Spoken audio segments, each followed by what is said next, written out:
L'informatique, les bases théoriques, partie 5, notions diverses. Les unités de stockage. Le formatage, les partitions.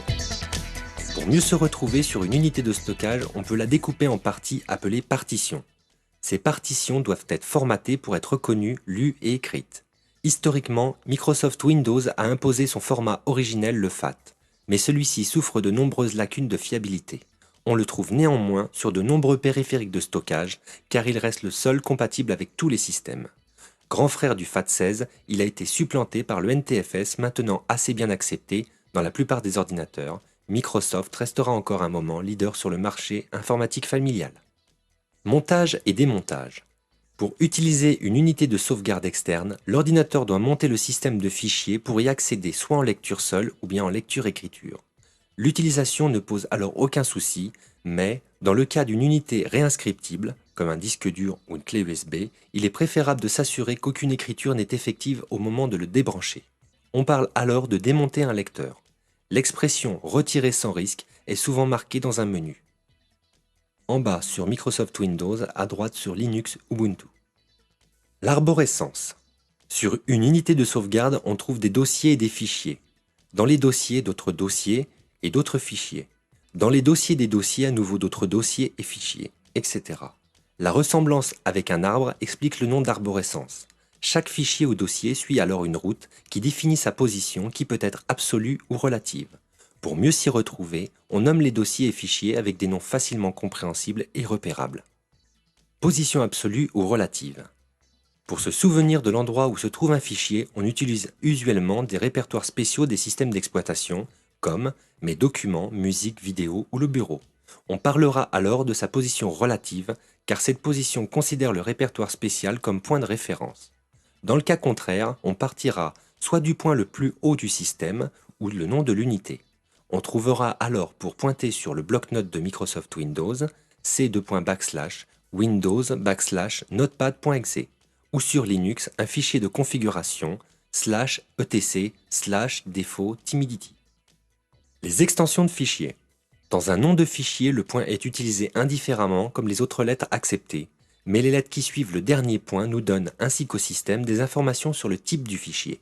Par exemple, fichier.txt sera certainement un fichier texte simple sans mise en forme. Les extensions sont très utiles pour comprendre l'ouverture d'un fichier. Aujourd'hui, MP3, PDF, Doc, HTML et bien d'autres formats sont devenus tellement courants que les débutants confondent le type et les associations de programmes. Windows cache par défaut ces extensions qu'il faut rétablir absolument pour en garder l'habitude et choisir le programme qui servira pour l'ouverture simple ou la modification. Une fois les extensions rétablies, il faut prendre soin de ne pas les changer lorsqu'on renomme un fichier. Les opérations sur les fichiers. Une grande partie du temps sur l'ordinateur est l'administration et le rangement. Les éléments s'accumulent et il faut régulièrement organiser ces espaces pour retrouver ces petits.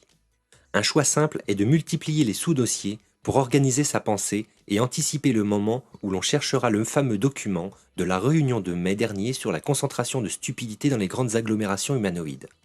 Ici, les écoles sont légion et on entend même de laisser tout en vrac et de faire confiance au système de recherche intégré. Si vous savez vous organiser, vous retrouverez toujours vos petits. Une solution est de partir d'un type, document, puis de sous-typer. Professionnel, 2011, 05, réunion, s'il y a beaucoup d'éléments à l'année. Ou alors, professionnel, 2011, réunion, 05, s'il y a beaucoup de réunions, ou d'autres éléments. Si on sait que l'on recherche un document professionnel de 2011, on aura déjà fait une bonne partie du chemin qui accélérera la recherche automatique si on est obligé d'y recourir. Notion, avoir le focus ou à qui je parle. Une dernière bonne habitude à prendre tout de suite est de vérifier continuellement à quel programme ou objet je donne mon ordre. Dans les feuilles de texte ou formulaires, cherchez le curseur qui clignote, la fenêtre qui se trouve devant les autres, les icônes s'enfoncent ou se colorent quand on clique dessus. Lors d'un glisser-déposer, on verra la destination passer en avant si on prend le temps d'attendre avant de lâcher le doigt. Notion, enregistrer, enregistrer sous, ouvrir. J'ai bien travaillé mais je veux garder mon œuvre pour en faire profiter le plus grand nombre. Il faut enregistrer. Avant de tout fermer, dans le menu Fichier se trouve la fonction Enregistrer sous qui permet de sauvegarder votre œuvre dans un fichier. Enregistrer sous signifie sous un nom et sous un dossier. Implicitement, cela inclut aussi une extension qui indique le type de contenu du fichier. Une fois cette première sauvegarde effectuée, vous pouvez continuer à modifier votre travail sans oublier de faire Fichier enregistré ou bien CTRL+S de temps en temps pour être bien sûr d'avoir la dernière version enregistrée. Une petite astuce. J'ajoute un nombre, par exemple 001, à la fin du nom de mon travail, que j'incrémente de temps en temps en faisant un nouveau enregistré sous.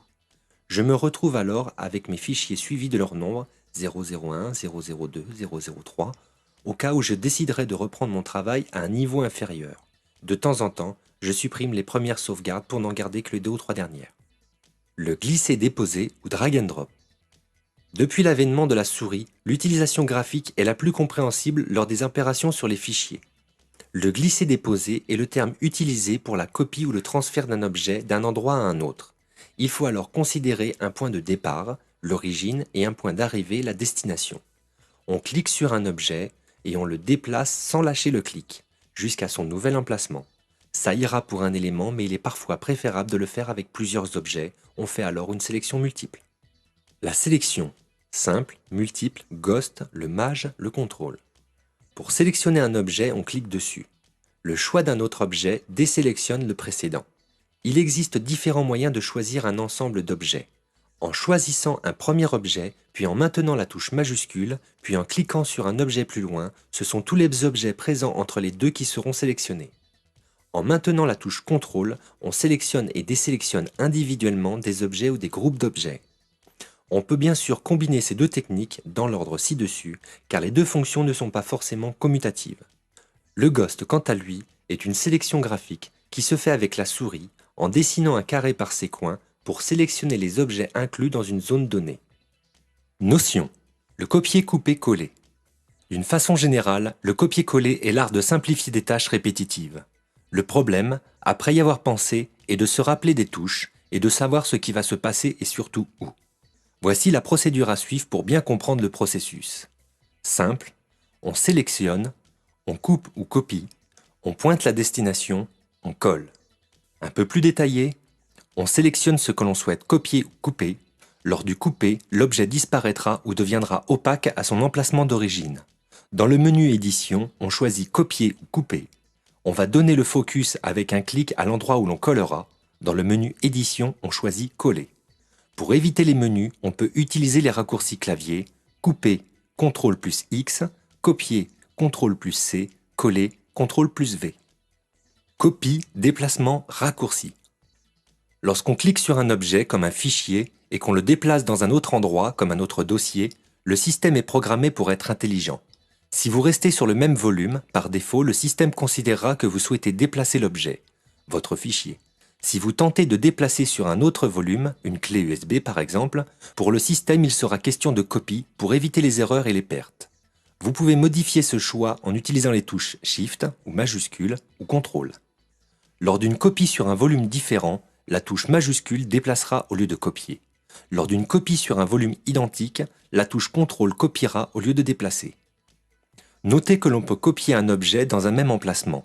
Dans le cas d'un fichier, le nom sera automatiquement modifié pour éviter les doublons. Ce qui marche avec des fichiers ou des dossiers fonctionne également avec du texte ou des morceaux de texte, de paragraphes voire des pages entières, des parties de dessin et beaucoup d'autres objets. Les raccourcis. Nommés également liens symboliques, ils ne sont pas l'objet mais un lien vers un objet. En les supprimant, on ne supprime pas l'objet. Ils permettent de réunir des objets, souvent des fichiers ou dossiers qui ne sont pas spécialement au même endroit. Par exemple, les menus démarrer ou les applications ne sont que des liens vers des programmes. Pour créer un lien, on choisit un fichier par un clic maintenu et on glisse à l'endroit choisi pour le lien, puis on appuie simultanément sur les touches CTRL et majuscule avant de lâcher le clic puis les touches.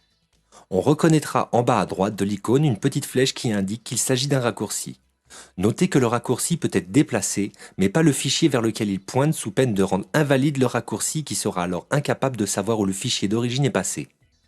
De même, les raccourcis qui pointent vers les unités de stockage amovibles seront caducs tant que l'unité sera démontée mais redeviendront valables dès le remontage.